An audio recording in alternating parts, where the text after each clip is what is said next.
Canto 2, which is the cosmic manifestation, and chapter 9. This canto has 10 chapters in it. It's actually the shortest canto in Srimad Bhagawatam.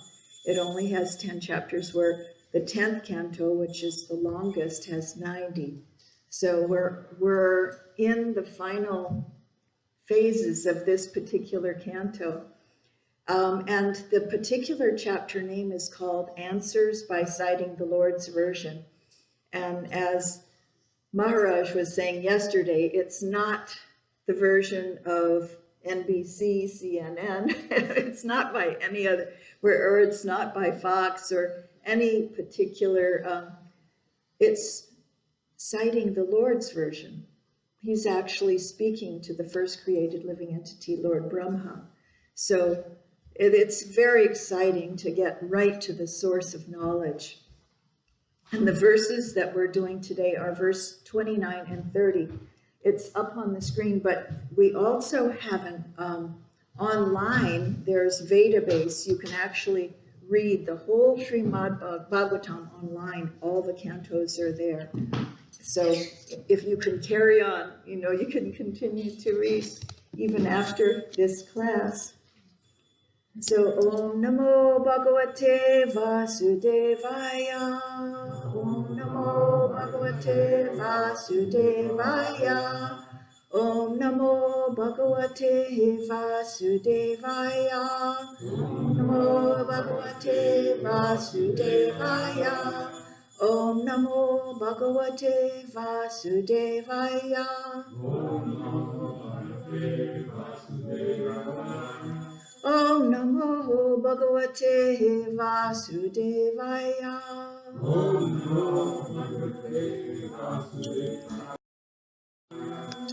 Bhagavat Chik Sutam Aham. Bhagavat Chik Shitam Aham. Karavani Hi Antandrita. Karavani Hi Antandritaha.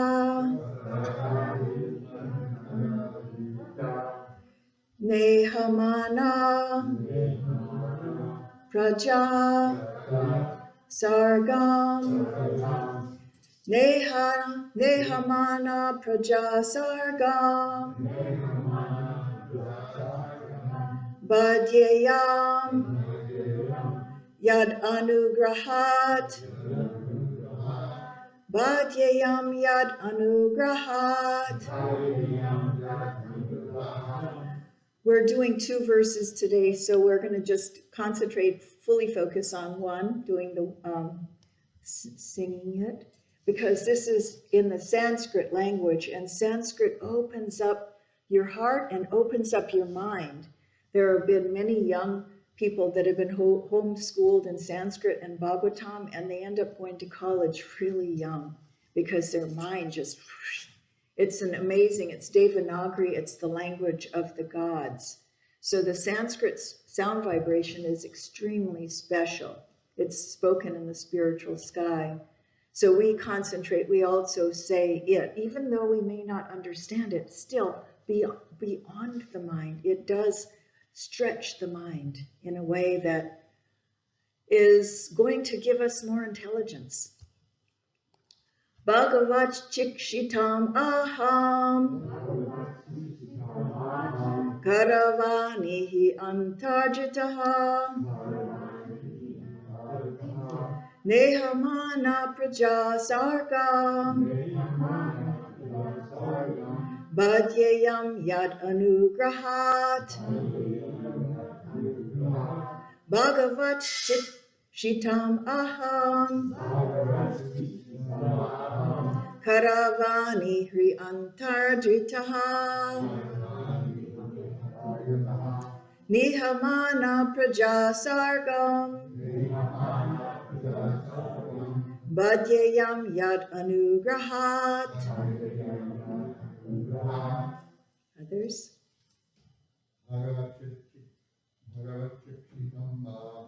Bhagavat Chikshitam Aham Karavani Yantriditha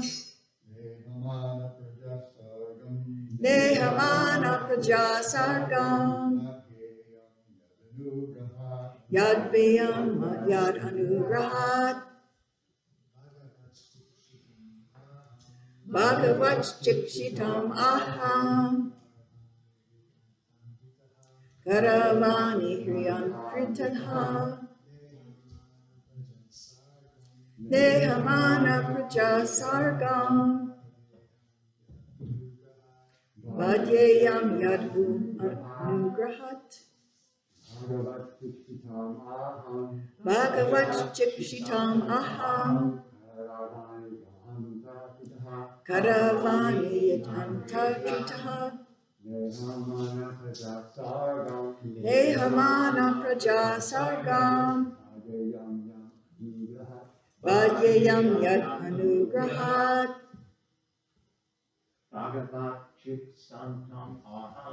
Bhagavat Chikshitam Aham Karavani Yantartritaha Nehamana Prajasargam Vadyayam Yad Anugrahat.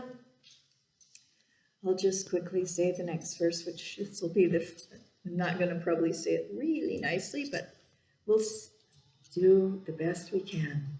Ivat Saka Sakyur Ivat Veshate Kritaha Praja Visharge Vibhajami Bhojanam Aviklavaste Parikarmani Stito Mamme Samunada Mado Janmaninaha. Now we're going to go through the word for word because we're really studying and we're learning Sanskrit. We're learning what the words mean. We want to understand. The mind wants to know. Inquiring minds want to know. So we look at every single word.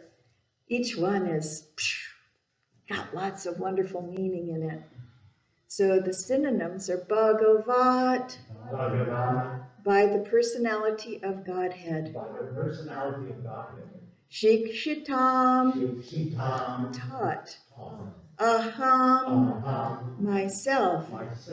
Karavani, by acting. He, certainly. Atandrita, instrumental. Na, never. Ihamana, although acting. Prajasargam, generation of living entities. Badyam, or Badyayam, be conditioned. Yat, as a matter of fact. Anugrahat, by the mercy of. And the synonyms for verse 6, we'll go through them too. Yavat, Yavat, as it is. Sakha, friend. Sakyu, unto the friend. Eva, like that. Isha, O Lord. Te, you. Kritaha, have accepted. Praja, the living entities. Visharge, in the matter of creation. Vibhajami, as I shall do it differently. Bo, oh my Lord. Janam, those who are born. Akilava, without being perturbed.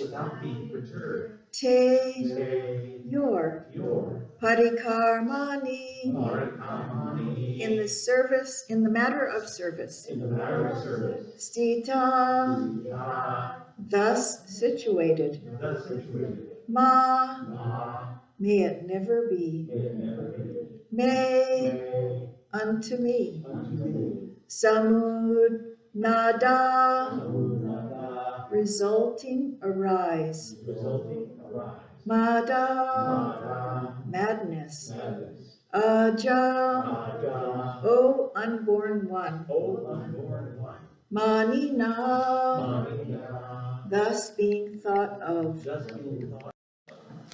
Translation and purport by His Divine Grace, A.C. Bhaktivedanta Swami Srila Prabhupada, verse 29.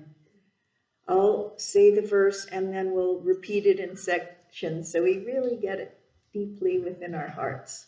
Please tell me so that I may be taught in the matter by the instruction of the personality of Godhead and may thus act instrumentally to generate living entities without being conditioned by such activities. So repeat after me. Please tell me. So that I may be taught. In the matter by the instruction of the personality of Godhead. And may thus act instrumentally to generate living entities without being conditioned by such activities. Verse 30. I will say it and then you can repeat after me afterwards. O my Lord, the unborn, you have shaken hands with me just as a friend does, with a friend as if equal in position. I shall be engaged in the creation of different types of living entities and shall be occupied in your service. I shall have no perturbation, but I pray that all this may not give rise to pride as if I were the supreme. So repeat after me. O my Lord, the unborn, you have shaken hands with me just as a friend does, with a friend as if equal in position. I shall be occupied in your service. I shall have no perturbation, but I pray that all this may not give rise to pride as if I were the supreme.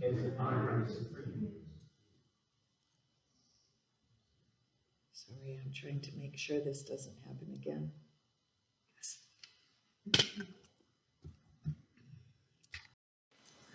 Purport for the verse 29. Brahmaji does not want to become a speculator dependent on the strength of his personal knowledge and conditioned to material bondage. This is a picture of Lord Brahma here. He has 4 heads. Everyone should know in clear consciousness that one is, in the execution of all activities, an instrument, or simply an instrument of the Lord.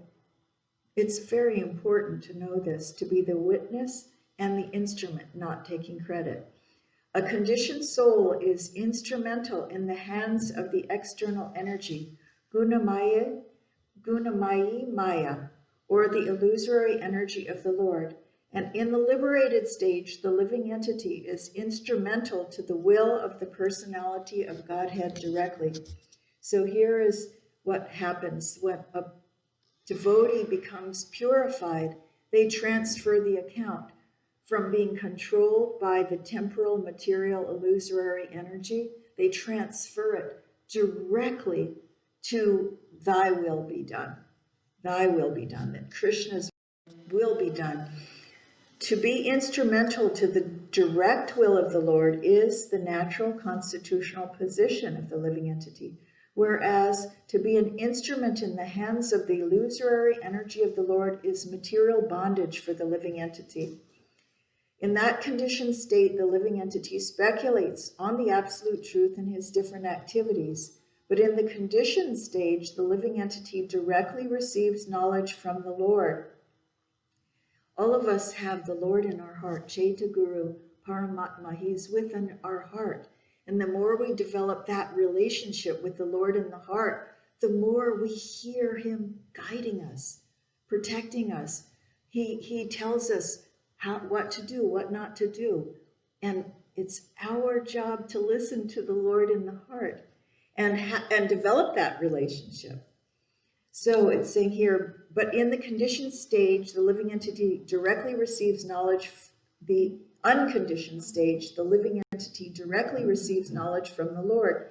And such a liberated soul acts flawlessly without any speculative habit. He's certain. He's certain because he's acting according to thy will be done. In the Bhagavad Gita, 10:10:11 confirms emphatically that the pure devotees who are constantly engaged in the loving transcendental service of the Lord are directly advised by the Lord, so much so that the devotee unwaveringly makes progress on the path home back to Godhead. Pure devotees of the Lord are therefore not proud of their definite progress, whereas the non-devotee speculator is in the darkness of illusory energy and is very much proud of his misleading knowledge based on speculation without any definite path. Lord Brahma wanted to be saved from that pitfall of pride, although he was posted in the most exalted position within the universe. So the purport of verse 30, I wanted to say a little bit. He is the first created living entity, and he was constantly in touch and being instructed by the Supreme Personality of Godhead. Still, he made mistakes. Where in this world is a world of temporal illusion. And he was learning very intensely through each and every mistake. Even though he was the most exalted living entity, he still made some mistakes. At one point, he stole all Krishna's calves and cows and cowherd boys, and he put them in a cave, sleeping. And he didn't realize that this little young boy, cowherd boy, that was playing in the forest was the Supreme Personality of Godhead. He had no idea. So in the end, when he came to his senses, because what Krishna did to solve the problem is he just expanded himself into a new set of the boys and the cows and the calves, and everything went on as normal. And he gave the yoga nidra to the boys and the cows in the cave. He protected them also from any harm, even though they were in a sleeping condition. So the Lord solves all our problems. Even if somebody as big as the creator of the universe comes and plays some like Machiavellian trick on us and just takes away all that's important, all our children and all our calves and all our valuables, even if that happens, when we are Krishna's bhakta, he expands himself to completely adjust the situation. So we, just by having faith in him, everything becomes solved. There's no real problems. We are just full of faith, and everything is Krishna's Leela, and the cowherd boys are so innocent, they know Krishna will save them. So it's even Brahma, who's Krishna's friend, can make a mistake. So what about us? We can too. We can be subject to illusion in this temporary world. So that being said, that keeps us humble. That keeps us really, really humble, because boy, oh boy. And we have to, it's all meant to teach us humility, because there's one supreme flawless being, and that is Krishna.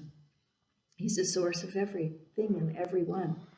So at verse 2, Lord Brahma is definitely situated in the humor of friendship with the Lord, and every living entity is eternally related with the personality of Godhead in one of 5 different transcendental humors, namely Shanta, Dasya, Sakya, Vatsalya, and Madhurya.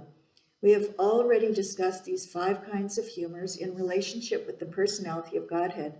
It is clearly exhibited herein that Lord Brahma is related to the personality of Godhead in the transcendental humor of friendship. That is really wonderful. And in that friendship, like if you go to Vraj, there's a place that Dinabandhu takes us often, and we have a really nice relationship with the villagers there, Belvan. And it is the place where Radha and Krishna got married by Lord Brahma. So he's not only, he even officiated as their priest in their wedding. There's a huge banyan tree. In that particular banyan tree, during the time of Krishna, it had arms that went over the Jamuna to the Vrindavan side. It's really a fascinating tree. We circumambulate it. There's a Venukupa well just close by that on special days, it is when an Amavasya falls on a Monday. It's called Somavati Amavasya. Somavati Amavasya. When Amavasya is the new moon, when the moon is really, really tiny. And they have this huge festival there, gigantic festivals. In that well of Venukup, the well water turns to milk. It turns to milk. And all these people come from all over India to take bath, especially the ones that have any kind of illness, or the ladies maybe that can't have children. They go take bath there. And after that, they can have children. We even know different devotees who have gone and done that. You get healed there. It's really, really a wonderful place. And they get the well water up by buckets and throw it on you. And you bring a fresh sari. There's piles of saris there, and you change. They have the art of changing their sari in the most graceful manner to maintain their chastity and their modesty. It's so sweet. So this humor of friendship was even manifest when Lord Brahma came. There was a huge storm that happened, and Nanda Maharaj was completely confused about, oh no, I don't know what to do. Should I bring in the cows, or should I take Krishna home? Mother Yashoda will be really angry with me. And just at that moment, Srimati Radharani showed up, and so his confusion lifted. He thought, oh, I'll give Krishna to her, and she was 3 years older than Krishna, and she can take him home. But all of a sudden they manifested this eternally youthful, magnificent, mature form, and Lord Brahma came and married them. So this is because here we're going to hear that actually, that to be touched by the Lord, sparsha, to be touched by the Lord, it's so very, very important. We talk often about seeing the Lord's form, getting darshan of the Lord, and in the previous verses just recently, we were hearing about how all of a sudden Lord Brahma, spiritual world, and all of Krishna's associates, his abode and himself, now actually he's touched by Krishna because Krishna shook his hand in friendship.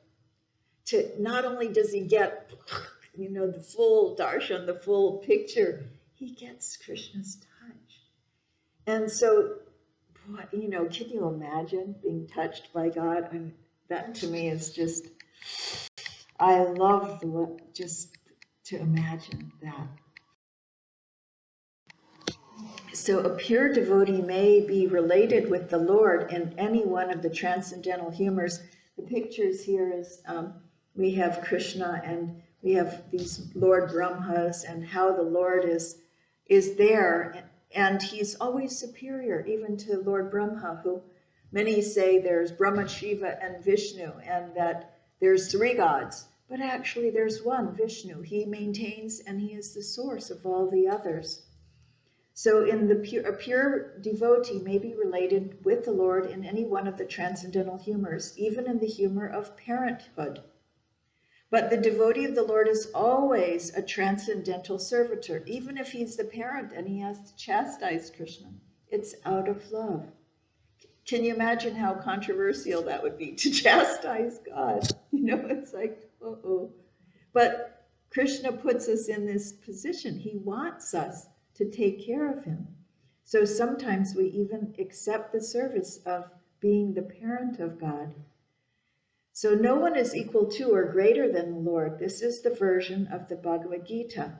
Brahmaji, although eternally related with the Lord in the transcendental humor of friendship, and although entrusted with the most exalted post of creating different grades of living entities, is still conscious of his position, that he is neither the Supreme Lord nor supremely powerful. Like we're going through this soon. There's every 4 years in the United States, we have an election, and whoever wins, there's a change of post, and they maintain their post, and they have a 8-year limit. So they take on the responsibilities and the duties and the powers that they're called siddhis, like yogic siddhis, of that post. And there's but along with those powers comes great responsibility. And those powers stay with the post. So sometimes we're given things to do, and we get all the tools to do that service to Krishna. But when we pass that service along, we pass all those tools to the next person to do their service to Krishna. That's responsible, that we're taking responsibility of being kind to the next person who's going to take on. It's sometimes difficult task, sometimes challenging task. Sometimes we take up the task as warriors even, like in Bhagavad Gita. So but in every case, we always know that Krishna is supreme and that what we're doing is to Krishna. So it's saying here, it is possible that some extremely powerful personality within or without the universe may sometimes show more power than the Lord himself. Still, the pure devotee knows that his power is a vibhuti, delegated by the Lord. And such a delegated, powerful living entity is never independent. It's in the history of the Vedic epic, we've seen different circumstances, like where the Lord of Heaven accidentally made a big mistake too. He didn't realize Krishna was God, and he attacked Krishna's associates, his family, his neighborhood people. And when he finally realized that he was okay, and he asked Lord Brahma for advice, like, I know you messed up before when you stole all the cows. He said, yeah, but I just was playing a trick. I didn't attack them. You did way a bigger mistake. It's called pap in Sanskrit. You made a bigger sin. But the Lord is very kind. If you go to him, and, I brought a cow and the cow was squirting milk on him, you can placate him, because if you sincerely, from the bottom of your heart, go to him and beg forgiveness. Forgiveness, they say, to err is human, but forgiveness is divine. So we all have to forgive the things, the trespasses against ourselves, and we forgive others too. And Krishna is the source or origin of all of this beautiful forgiveness. So Sri Hanumanji, he jumped.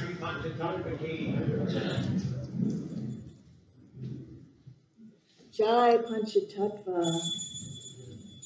Sri Hanumanji crossed the Indian Ocean by jumping over the sea, and Lord Sri Ramachandra engaged himself in marching over the bridge. But that does not mean that Hanumanji was more powerful than the Lord. Sometimes the Lord gives extraordinary powers to his devotee, and the devotee knows always that the power belongs to the personality of Godhead, and that the devotee is only an instrument. This is a picture here of a story a pastime that took place where the powerful monkeys were building this great bridge, and they were carrying these huge boulders, but Lord Ram was making the boulders float. And this little squirrel was trying to flick some pebbles in, and the monkey said, get out of the way, you're getting in our way. He was sincerely trying to serve the Lord. And Lord Ram picked him up and he stroked him on his back and said, no, let him. It is by my potency that these boulders are even floating. So we could be big servant, we could be little servant, but it's all meant for the pleasure of Krishna, big or little. It doesn't really matter because it's for the Lord. And he engages us according to his sweet will. So a pure devotee is never puffed up like the non-devotee class of man who falsely think that they are God. It is astonishing to see a person who is being kicked by the laws of the illusory energy at every step can falsely think of becoming one with the Lord. Such thinking is the last snare of the illusory energy offered to the conditioned soul. I was thinking, as soon as I read this about, we're going through so much suffering in this material world, so much suffering. And here you could be meditating and you could be bitten by bugs and mosquitoes. So I keyed in a little thing, meditating while being bitten by a mosquito. And sure enough, someone else had the idea and they made this cute little cartoon of a fellow meditating. Maybe he's thinking he's becoming God, but it's not working out that well.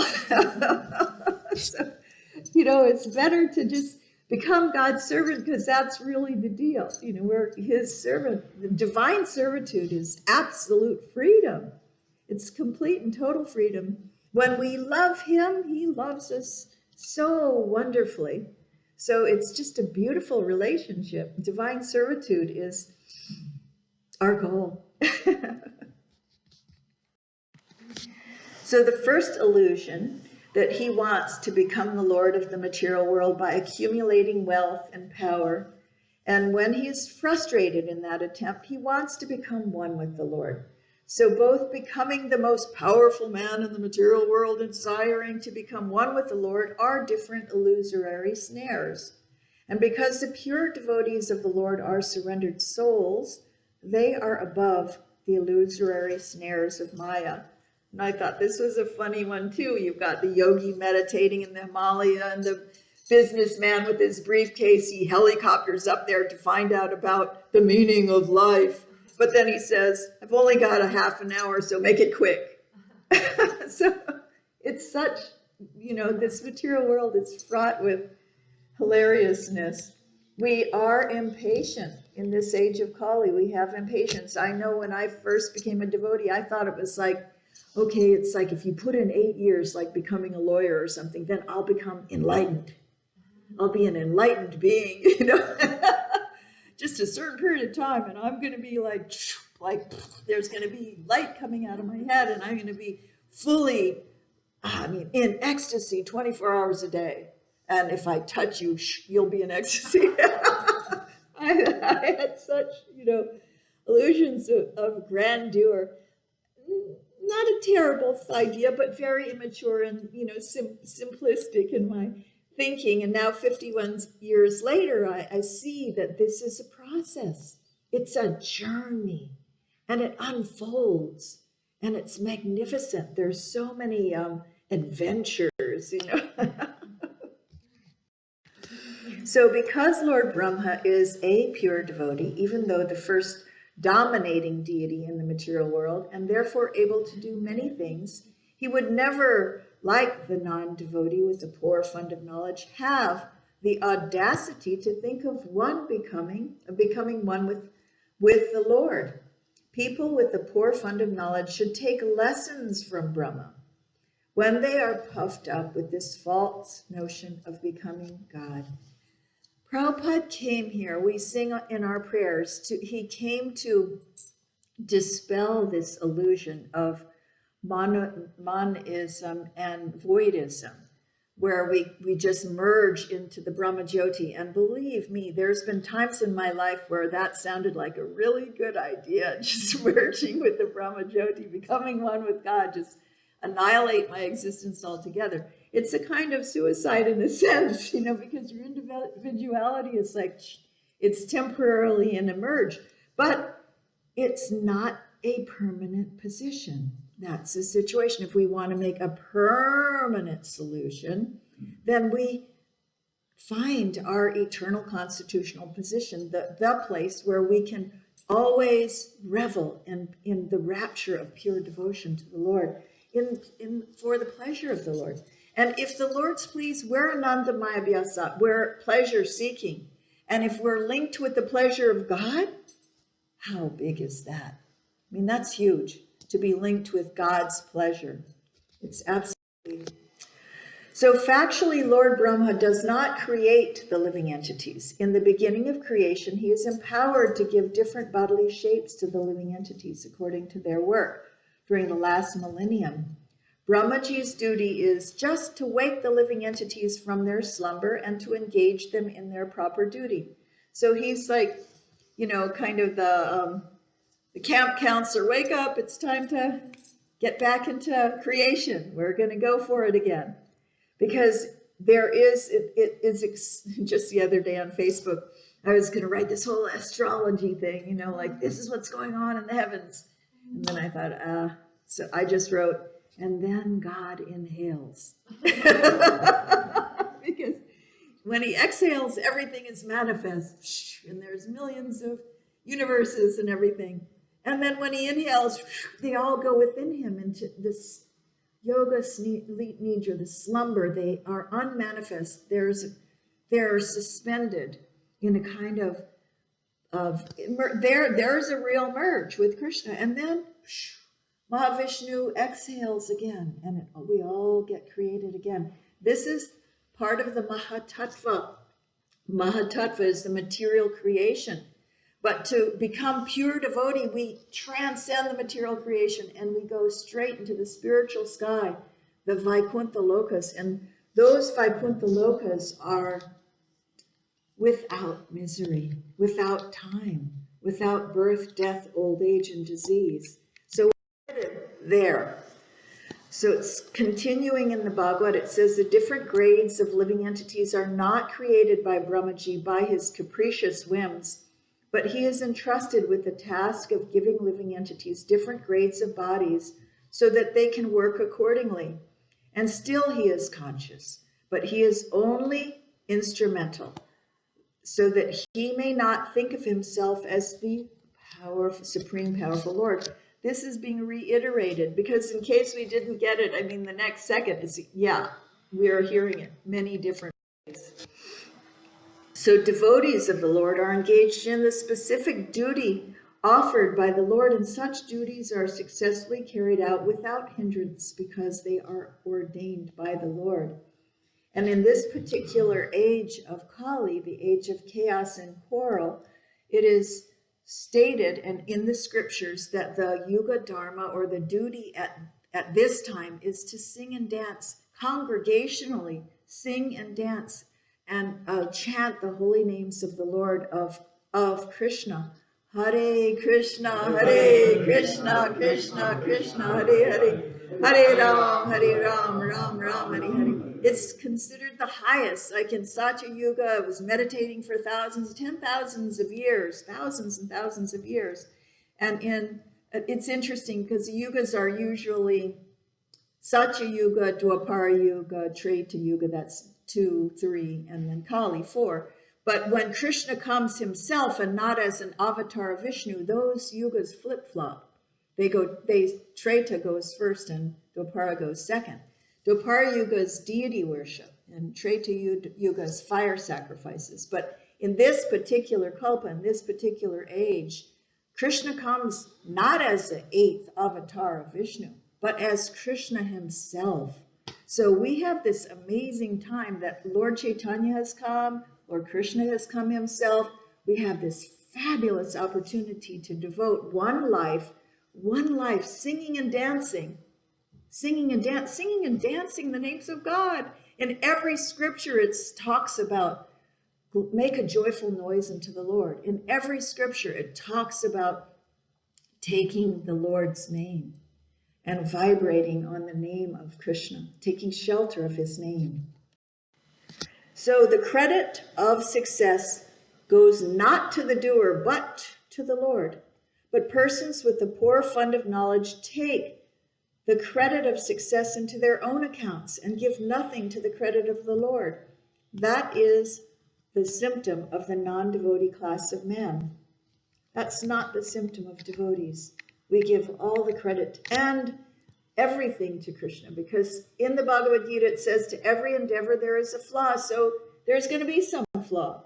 We offer everything to Krishna, each and every little thing, and he carries what we lack. So Vishwanath Chakravarti takes a look at this verse.